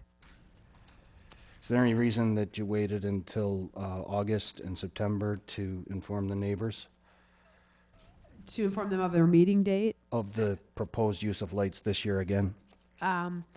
I think we sent our normal letter we always send in August to neighbors, letting them know our contests, our practices, and then I think we, once we set the meeting date, it was a matter of just finding a meeting date that our president and everyone could be at for the neighbor meeting. It was really that. And that notice informed the neighbors that there would be a yeah. pre-zoning hearing meeting? Yes, it informed them of both. It said that there would be a neighbor meeting to talk about concerns brought about anything about the lights at all. We'd have one there, and that we were coming to this meeting. And that notice of that meeting was included in communications involving other things involving the school, correct? No, there are 2 separate communications. That One was communi- standalone? Yeah, that was standalone. Okay, and was that sent then certified letter, certified mail? This was sent, about this meeting was sent certified mail.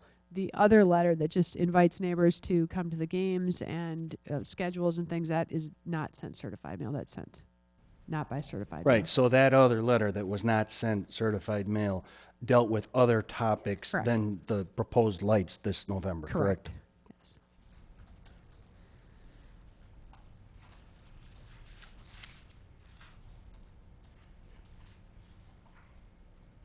Now, in terms of the SUP, the special use permit application, did the college consider other potential spots to use for the practices?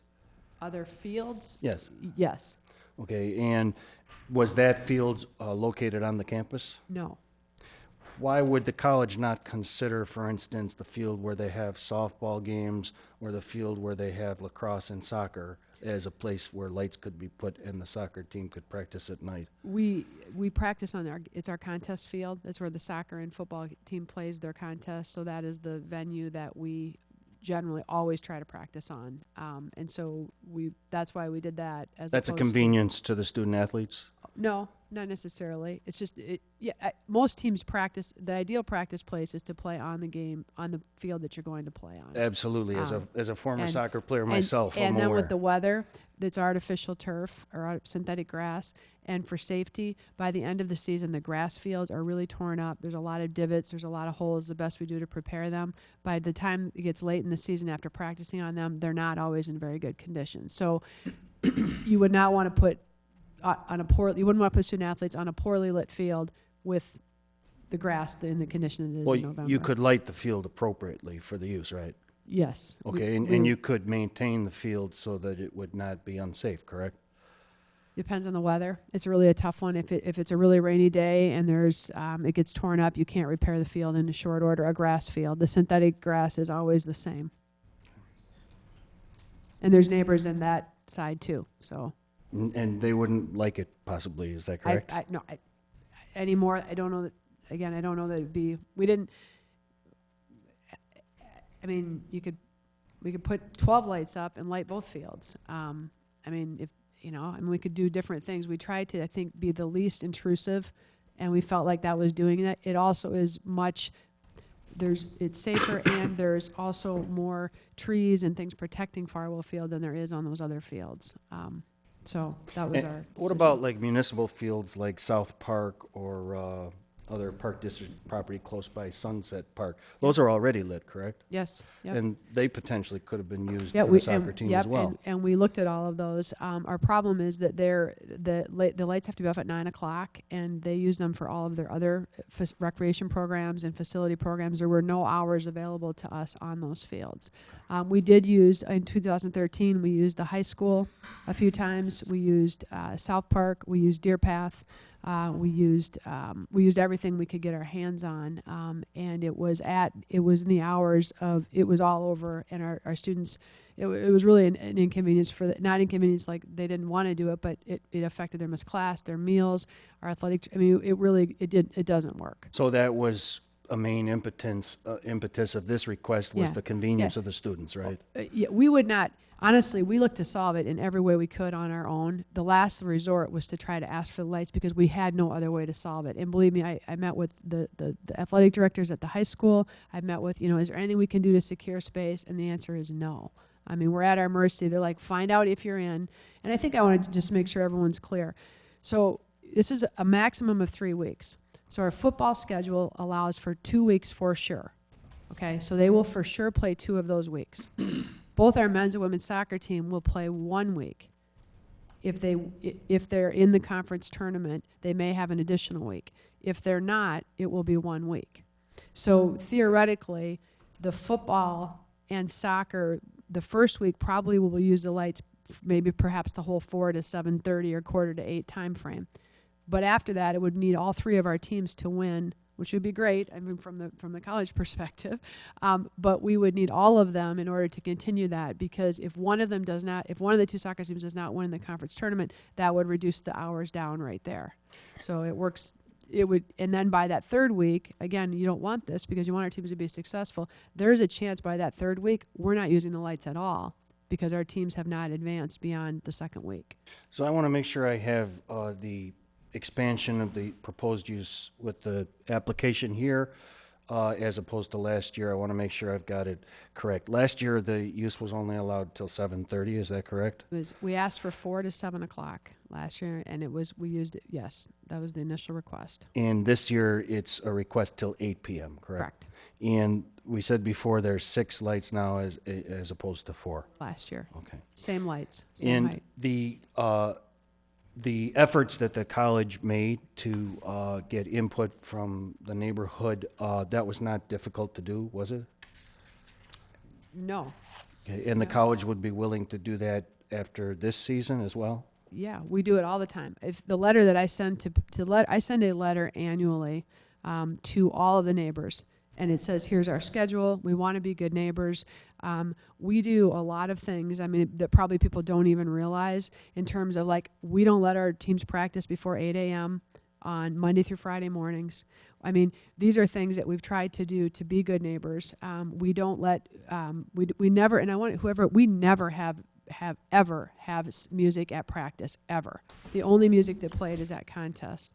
And then the final part of that, just to clarify, is that on the weekends, if we're going to be on the field before noon or practice ever before 8, we notify the neighbors of that. And we've been doing that since we got the special use permit in 2003. I write the letter, we identify all the conflicts, we try to let them know ahead of time when we're going to do that. And we're doing that as good neighbors. I mean, there are, I do have colleagues who practice, their teams they practice early in the morning, the whistles are on, full blown, and and we've tried to, we understand our location. And you do that courtesy of informing the neighbors about early practices because there's some noise attendant with groups of student athletes practicing, correct?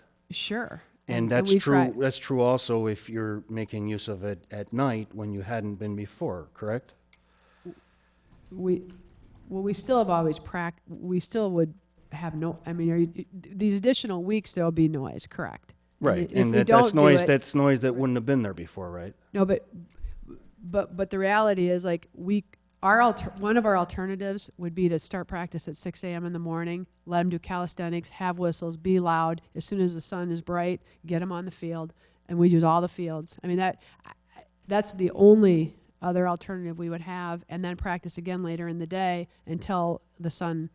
But it wouldn't be convenient for the student athletes to ask them to practice at 6 in the morning. We just want to practice. I mean, I don't think, it's more convenient for them to do that than it would be at 8 o'clock at night because we have evening classes and they'd have to, and that's complicated. And we have classes till 4. Classes run from 8 o'clock until 4 o'clock at our college, and then in evenings they run from 7 to 10. Well, the student athletes can't be taking evening classes and practicing at the same time, right? Yes, they can. They could be in a class and they could be on Farwell Field at the same time? The student athletes work around their classes. All 3 teams aren't practicing at the same time. So if there's a lot of soccer players have evening class, then women might practice first, then men, then football. It might be football goes first, depending on, we have to look at every student athlete's class schedule. So these evening practices, are they even full team practices or are they just kind of they're full team practices. Okay. But we will coordinate them based on who has the most number of classes in an evening. So what team has the most people missing? Now, the lights that you're proposing, the generated lights you're proposing, you'll acknowledge those physically are a very different style than the other types of lamps or lights in the neighborhood. Is that correct? Yes. I mean, the other ones are kind of like gas lights and only maybe 12 or 15 feet high? Yes, okay. Yes. These are radically different than that. Yeah, these are athletic lights. I mean, they're used to light athletic fields.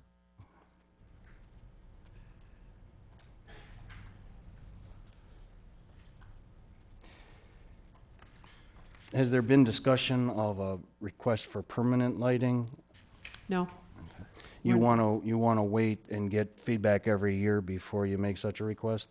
We don't need permanent lighting. We don't want permanent lighting. We just want to help our teams practice. I mean, that's all we're really asking. Well, there's a financial component to it, bringing in the generators every year or possibly financing permanent lightings. That's something the college will consider, isn't it?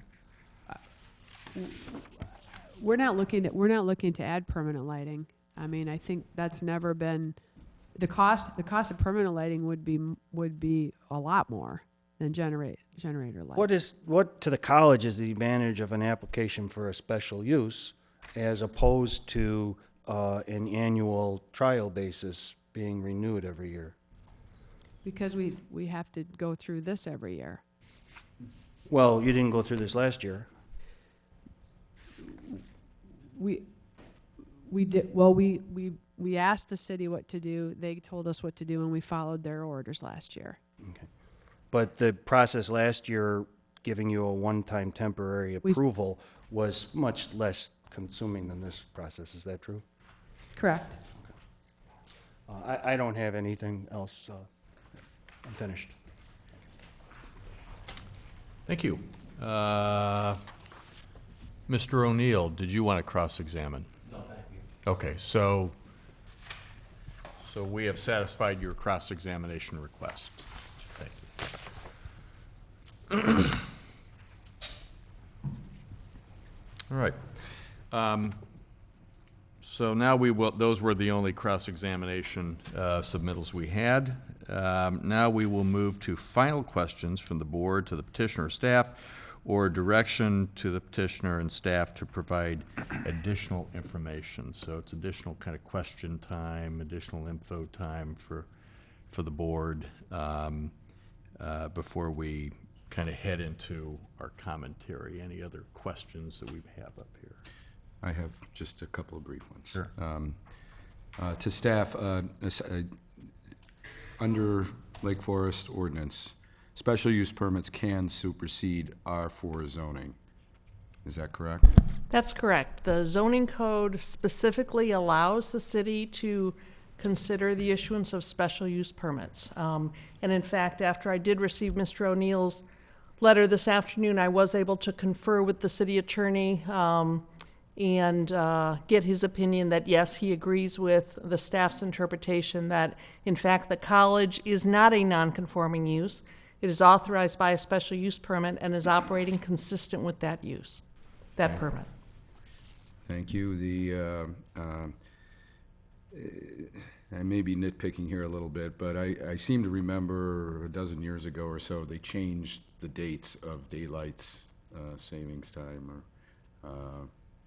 And we're measuring this time period from the day after that period begins. If that schedule were to change, I would suggest that we ought to take that into account as we craft conditions for the SUP. Well, I think what you're saying or asking is that the time period's going to move along each year depending on. No, but I mean, it could change by 3 weeks is what I'm saying, like as it did a dozen years ago or so. They moved daylight savings time way forward in the calendar. And that would dramatically alter the dates that we're talking about. Well, it could, if my If they thinking moved it is. back 3 weeks, it moves the date period back 3 weeks. It does, or if they moved it up 3 weeks, it could move it till Christmas. about the end of the season, so. Yeah, right. So I think it's important to somehow try and establish firm dates, or if the scheduling of daylight savings time were to change, we'd have to revisit the ordinance. That would be my suggestion. And then finally, I see some talk in the staff recommendation, and I sense there's probably a willingness on the part of the college to provide some additional landscaping around the field to mitigate lighting to the affected neighbors. Am I correct in understanding that? I'll ask that of the petitioner first. Thankfully, landscaping falls to Dave. Yes, as part of this original special use permit, we were required to develop the landscape along Illinois Road. And as an ongoing process, there have been some dead landscape material that needs to be replaced, and we intend to do that. Is any additional or supplementary landscaping envisioned at this time? Nothing more than maintaining the mass that probably exists already, because it can't get too much closer to the street because of the salt effects on the plants will just kill them. And then there's a fence in between the field, and on the other side of the fence, there's a small walkway between the bleachers and the fence. So there's not a lot of room to do that, so we just have to work with what we have. All right. And I can add, because that is City Parkway, the city arborist does, as they do with other areas in the community, spring and fall, inspect those areas, and if there are areas where plants are failing to thrive or there's been some dead trees removed, we would contact the college and identify gaps that need to be refilled. But does the staff report contain any recommendation for additional or supplementary landscaping? The conditions regarding maintaining that landscape buffer are in the recommendation. They would be retained from the 2003 special use permit. I see, as part of the staff recommendation, Evergreens shall be used in key areas opposite houses on Illinois Road to minimize the visibility of the structures. And then the next one, a variety of plant and tree species will be incorporated into the plan. The next one, the landscaping in this area shall provide for low plant material as well as taller trees, particularly in areas where structures are located. So there's a whole host of recommendations in the staff recommendation for additional landscaping, but I don't see a landscape plan. I don't see any methodology for implementation here.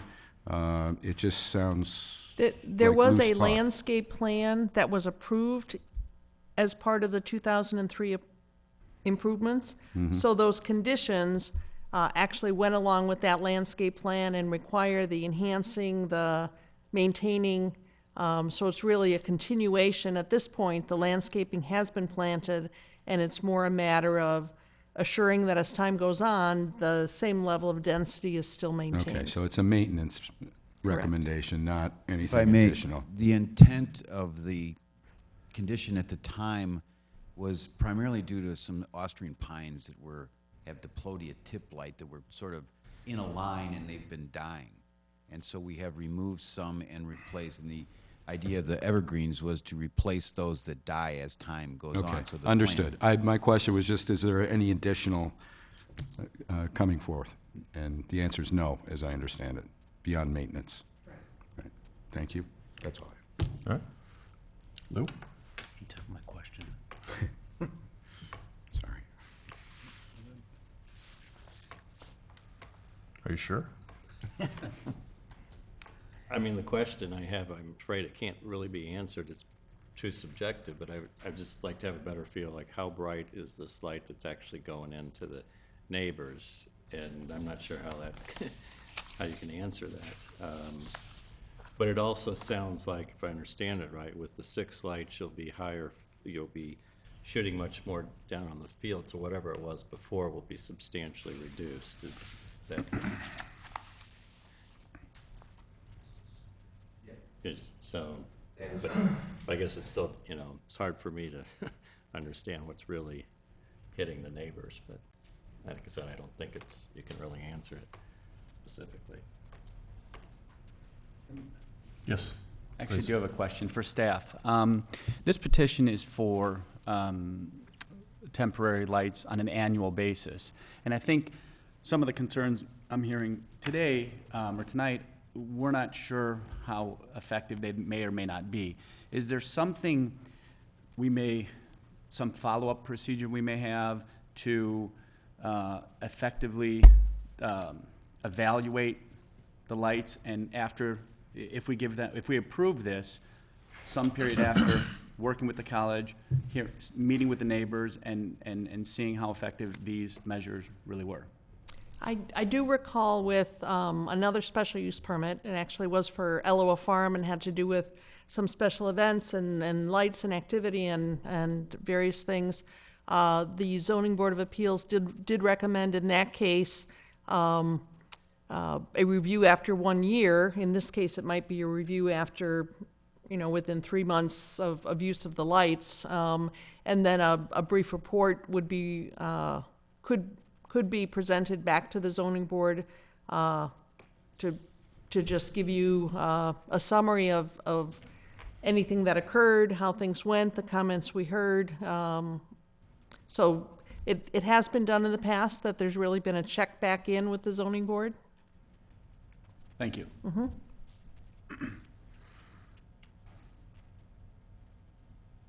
Any other questions? I don't have any. All right. So now we're going to move on to petitioner rebuttal. If you'd like to make a rebuttal lasting no more than 10 minutes, you don't have to make one. Kind of a ending comment rebuttal, not required though, but allowed for in the agenda. If you could actually stand up here too, that'd be great. Thank you. I've been happy to watch Jackie communicate with the neighbors as much as she has. But I suppose the point that I'd make is that the invitation to the open house went out to the same list of, I believe, 64 neighbors that received the notice of this meeting, and we had 4 people show up. We also, after last year's experience, there were no comments or complaints from any of the neighbors at that time either. So on the face of it, I would like you to just consider that it does not seem to be an upswelling of neighbor concern over this issue. While we do understand the concerns of the neighbors that have spoken and the issues that they would face, we have always tried to address those issues as they've come up, and we will continue to do so. But I do believe we have succeeded in being a good neighbor, as evidenced by probably the lack of response by the people that aren't affected by it. That's all. Thank you. Thank you.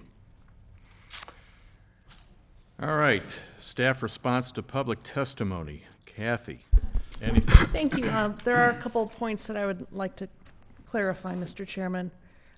There was some discussion about the process that occurred last year. I think there was one comment that a special use permit was not requested, nor was it amended. And that is correct.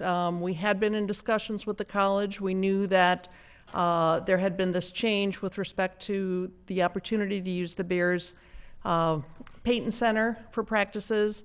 We knew and we encouraged the college to explore all options, even outside of the community. And after internal discussion at the city level, we decided that perhaps the best way to find out how temporary lights would work would be to authorize a 1-year pilot program. So that is what the city did. There was a request, a petition for a temporary restraining order filed by Mr. Walsh, the neighboring property owner. There was a settlement agreement reached, and that settlement agreement allowed the lights to be used one time last year, and required that if there was going to be a continuing request that we come through the special use process. So what is occurring is exactly what was directed to happen. I will say that during the use of the lights in 2014, the city did not receive one call, did not receive one complaint. After the use of the lights, we did have several conversations with Lake Forest College staff. And beyond the staff level, there is also a quarterly meeting of what's called a Founders Council, which involves the mayor of Lake Forest and the president of Lake Forest College. And a number of issues are discussed at those meetings broadly, and this item was discussed at more than one of those meetings, just kind of talking through how do we as a community deal with this, how can we solve it, how do we mitigate impacts. So there has been a lot of discussion. I addressed the non-conforming use issue. The college is in fact a conforming use. The comment was made that the Building Review Board and Historic Preservation Commission look very carefully at lighting in residential areas, and that is true. And the requirement is that lights, exterior lights in residential areas should be directed downward, should minimize spillover light. And lights in residential areas are required to be put on a timer to go off no later than 11 p.m.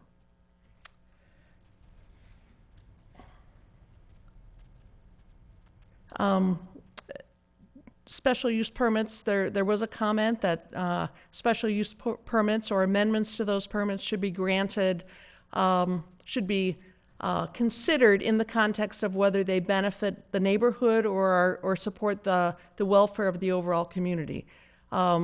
Lake Forest has again and again taken the position that the various institutions throughout our community, many of those located in residential neighborhoods, in fact, are very important to the welfare and to the viability of our overall community. Lake Forest College, certainly the mayor and city council, over the years have emphasized again and again the importance of the success of the college to the community as a whole.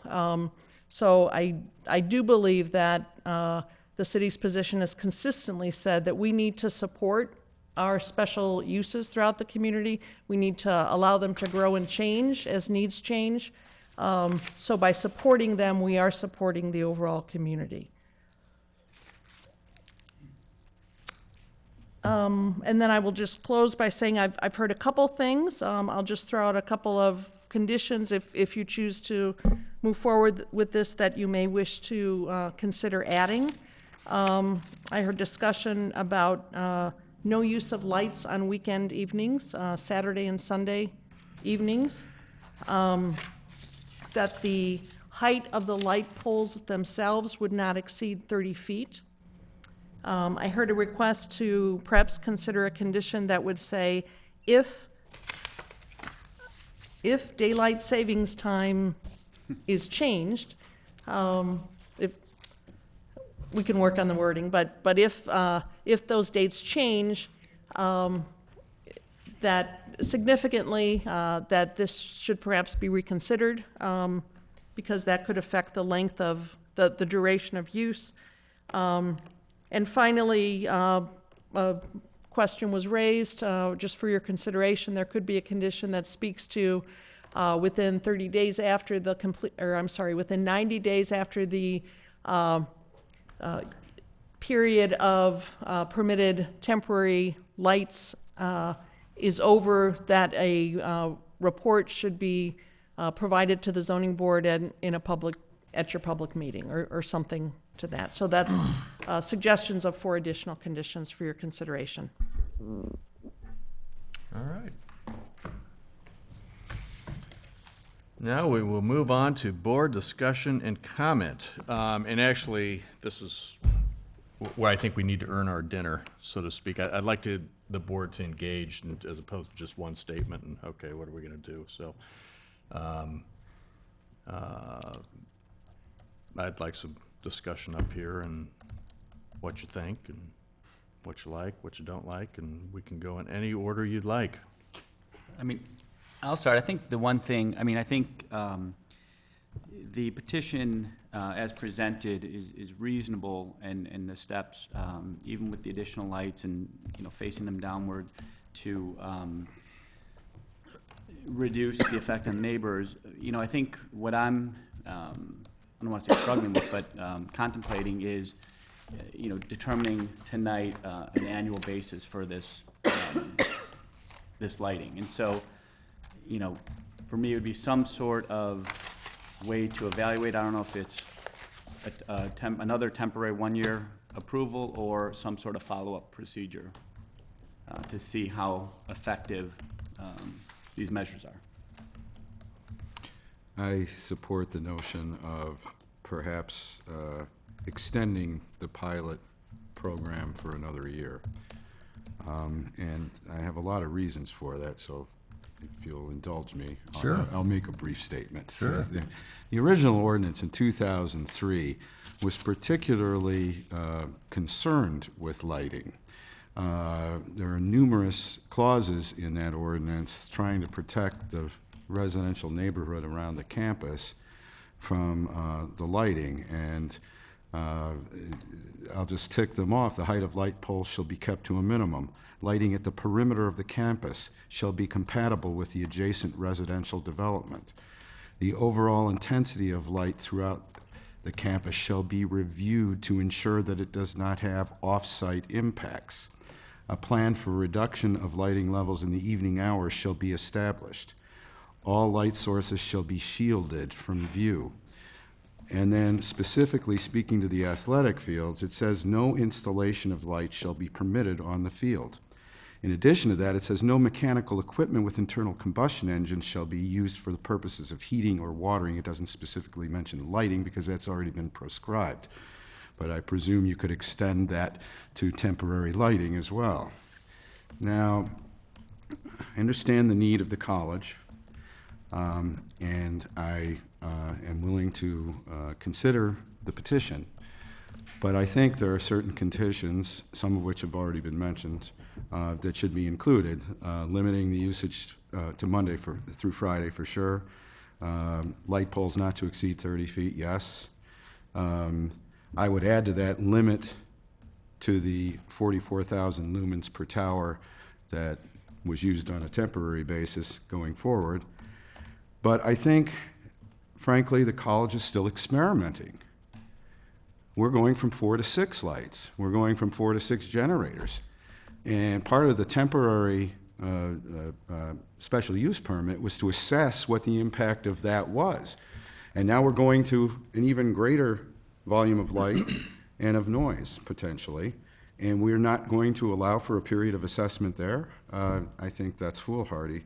I'm willing to consider it, but I don't think we should just willy-nilly approve the use of lights forever without evaluating this new approach to the lighting of the field.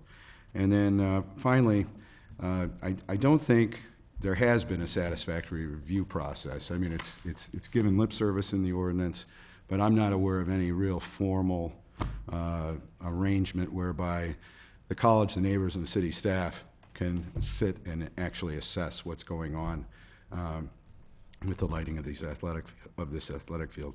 And then, no offense, but frankly, the noise baffling plan sounds a little sketchy to me. I think we really need to tighten that up and get maybe some professional advice as to how to properly and safely baffle the sound from the generators. So those would be my suggestions moving forward. Lou? I kind of concur with everything that Lloyd said. I know there's ways to baffle the equipment. I work with rotating equipment, and I know that there's ways to do it professionally. It's not cheap, but there's ways to do it safely and effectively. And I think for the lighting, I think a hard look needs to be made on the landscaping and the landscape plan, and I think that there's ways that we can mitigate the spillover to the adjacent properties with some good, smart landscaping that will be satisfactory to both sides. So I think there's a way through this. I think there's a way that can satisfy both parties, but I also agree that I think it needs to be assessed after this time, because again, the college may come back and say, 6 lights didn't work, we need 8 now, and where's it going to go from there? So they need to do an assessment, the neighbors need to do an assessment along with the city, and I think it's prudent to do that, to do another trial period. I basically agree with what everybody has said. It makes sense. The biggest concern I have is I just think that there has to be some kind of a follow-up. There has to be something once it's done this, this fall, that we get some kind of review so we got an idea of how much light's really going into the neighbors, and that would be my biggest concern, that we make sure that something's in there that addresses that. All right. Well, I'm going to be the Lone Ranger. I live in the neighborhood, and I have gone to those football games since I wheeled my kids, down the stroller. And the football field, that football field is part of the fabric of the First Ward in this neighborhood, and that's a good thing. And I'm pretty concerned. I'll tell you why. First, in my view, this is another bite of the apple at the SUP that was done back in 2003. And 10 years, it doesn't seem like 10 years. It seemed like it was just yesterday where we were kind of revising the field. And I think in other petitions, this one, I think somebody said it, the community really isn't getting anything. In other petitions, we've balanced the lesser of two evils. There's been a proposal to get something by the petitioner, but something was given, and we were kind of doing that balancing act. And here there doesn't seem to be any benefit to the neighborhood other than it's going to help the college football team. That's great, and we all want to help the best we can. If it were me living across the street, which I do not, I might say, it's not that big a deal. And as a matter of fact, at the front end, before we got staff's report, somehow I had this in my mind, that this was a request for like 3 football games that went later in the season, into the playoff season for lights, like 3 games. I thought, well, that's, but it's different. I mean, this is all week for 3 weeks, and, some people might not think that's that much. Other people appear to think that it is. You've got one individual here that says, I cannot use my living room and light pollution, and I can't go to bed at the customary times. I don't know that 7:30, 8 o'clock is customary, but that's not me to decide. So, I'm telling the board that at least I'm concerned that this doesn't pass muster on number 2 for our standards of special use permits, which is, kind of adjust the enjoyment and whatnot. I mean, we don't have to get particular about semantics. Love to support the college, but I'm kind of feeling that this one, for me, steps over the line. So, but I'm just one guy. I was gonna ask you. I was gonna challenge you on something. So you when you were going through the previous conditions of the 2003 SUP, didn't this kind of occur to you that they had asked for something in 2003, and they had asked for a whole lot of things in various kind of the master plan? But didn't this kind of occur to you that, doggone it, we're not gonna ask for it, but now we are? What would your be, if you have a response to that, what's your response to that? I am inclined to vote against the petition for that very reason. I think when you establish conditions like this in an ordinance and you have people who move into the neighborhood relying on the fact that those are the conditions that, as I understand them to be, when I move into a neighborhood, and they have the rug pulled out from under me 10 years, 13 years later, would be offensive to me. And I would resist it, I believe. But, if at the very, if a nay vote doesn't carry the day, I, at the minimum, want some pretty stringent conditions imposed on this petition. They have a mitigating circumstance here. They were using, they're being denied use of the Bears facility. So I don't think this was something that was lying in the bushes waiting to jump out. They don't want to do this, but they have to. So they've got a hardship, just like a lot of the other property owners that we talk to on a monthly basis. And they're trying to find a way through it. So I understand that, and I think we need to be sympathetic to that. And again, I feel like there's a way to try to satisfy both sides by taking the necessary steps. Sound abatement and landscaping, I think, can do the job. So let me ask you a question on that. On they're being kind of kicked out of their current situation. That was another piece of this that, quite frankly, is a little, it just roughs me the wrong way. That was, I think, fourth quarter of 2013 that they learned about this, and now here we are, September 30th, 2015. Our back's kind of up against the wall in terms of timing, because obviously we won't meet again for a month. How do you feel about that? I think that's very unfortunate that we're talking about it right now. I think that's, and it seems to me it's poor planning on the college's part. This should have been discussed months ago, and I think that is unfortunate. That it's kind of like you need to decide tonight, or otherwise they have no other option. Grant you that. Yeah.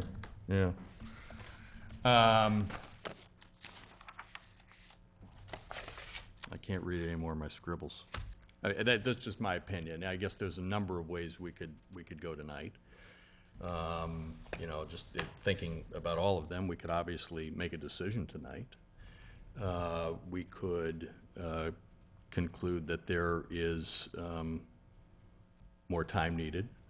I heard there was a possible mid-step of a kind of a trial period, although that isn't really suggested in staff's report, but I think that's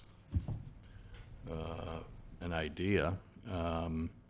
Let me shift the discussion to that. How, I mean, regardless of right or wrong, what do you all kind of feel like we ought to do tonight? Do you think we ought to try and make a decision? Do you feel you need to digest it more? Do you have any thoughts on that? Yeah, I mean, for myself, I think the timing of this petition really puts us in a difficult situation. And that's actually one of the things in my notes was there was a discussion back in May when you were aware of this, the college was aware of this, and here we are, you know, September 30th, and we're in a position to make a decision. You know, I'm inclined to want more time to evaluate. I mean, I think the petition on its face, for me, is one I can't approve based on the annual basis. But, you know, I personally would want more time. Not sure how that would work, but again, in its current format, this petition is a difficult one for me.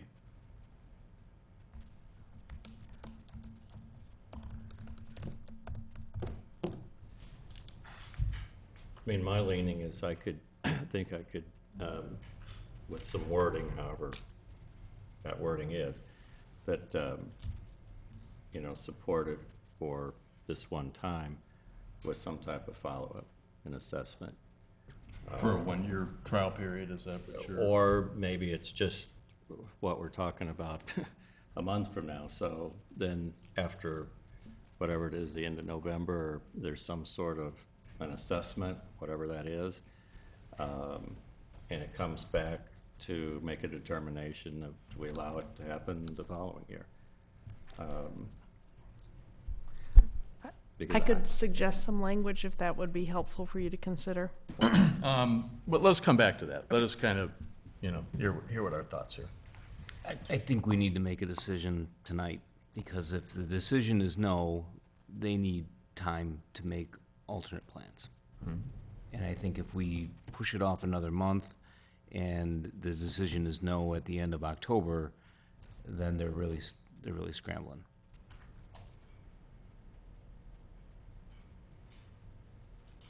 Which is an option. I mean, we could vote on staff's recommendation as it stands. That's an option. We could vote on something that we you know, kind of an alternate idea, like a mid-step, or we could decide we need more time. And anybody can make a motion, but I'd just like us to kind of discuss that and think that out before we kind of head down whatever road the board wants to go. So.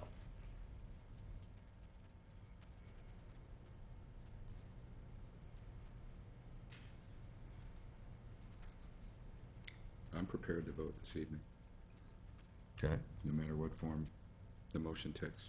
Okay. Yep. Okay.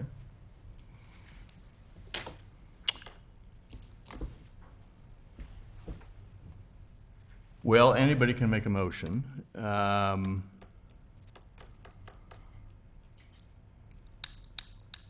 Well, Mr. Chairman, I would suggest that some conditions have been offered to the staff, in addition to the staff recommendation, or amending the staff recommendation, that the petitioner has agreed to. So in all fairness to them, perhaps we could frame a motion that includes some of those conditions, and then Sure. see how the So Kathy, why don't we come back to you for your thoughts? Just language to, for consideration based on some of your comments. After the 2015 use of the lights, an evaluation of the 3-week period shall be done and presented to the board for reconsideration within 90 days. The evaluation shall provide for the opportunity for public input prior to and during the Zoning Board of Appeals consideration. At the conclusion of the board's evaluation, the board shall forward a recommendation to the city council on whether the use of lights shall be permitted to continue in future years or whether the use of lights shall be discontinued. Does that kind of, was that what you were thinking? Yeah, that's very much. And, like and I just was so I thinking. understand, But I would also add, I'm sorry no, if I go may, ahead. just add those specifics, you know, to what's already contained in staff conditions, like 30-foot limit on the pole, 440,000 lumen, whatever the number is. And what was the other one I had? Daylight savings time? That one, and then no Saturday, Sunday. None of which are in the current staff recommendation.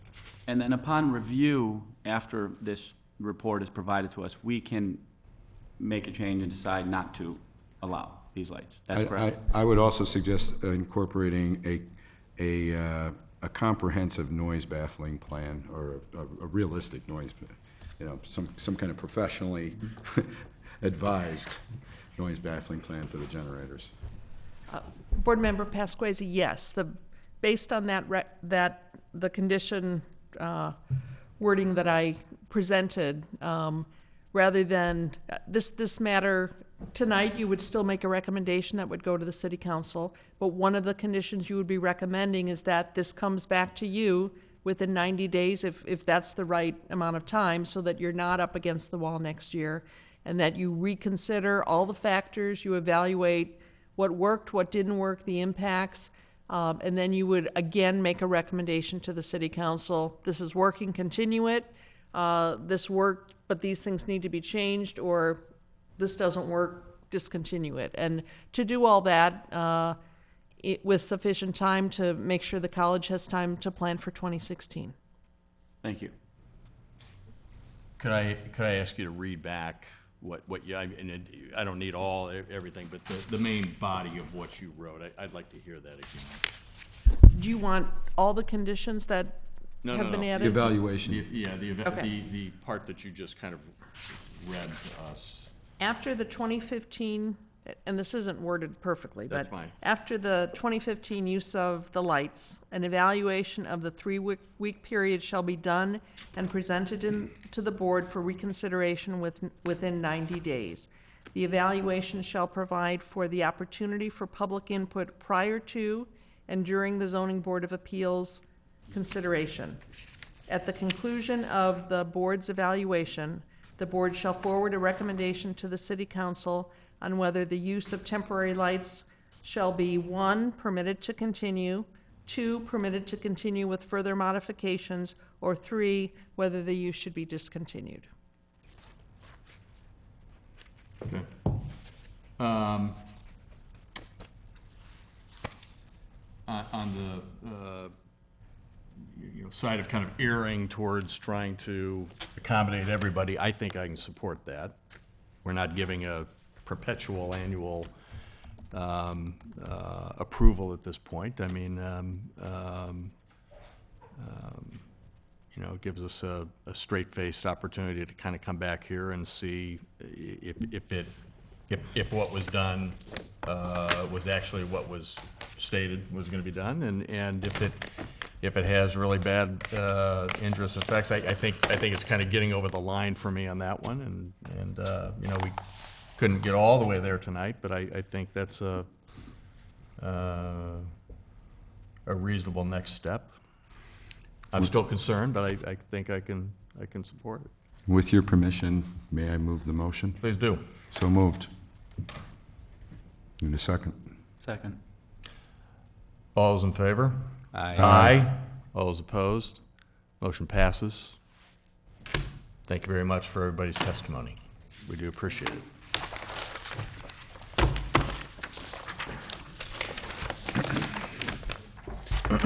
The next item on the agenda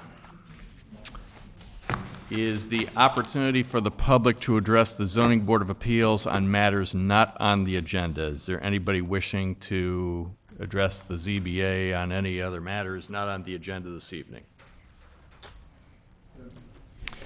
Any additional information from staff? Nothing further. All right, do I have a motion to adjourn? So moved. Second. All's in favor? Aye. All's opposed? Meeting adjourned.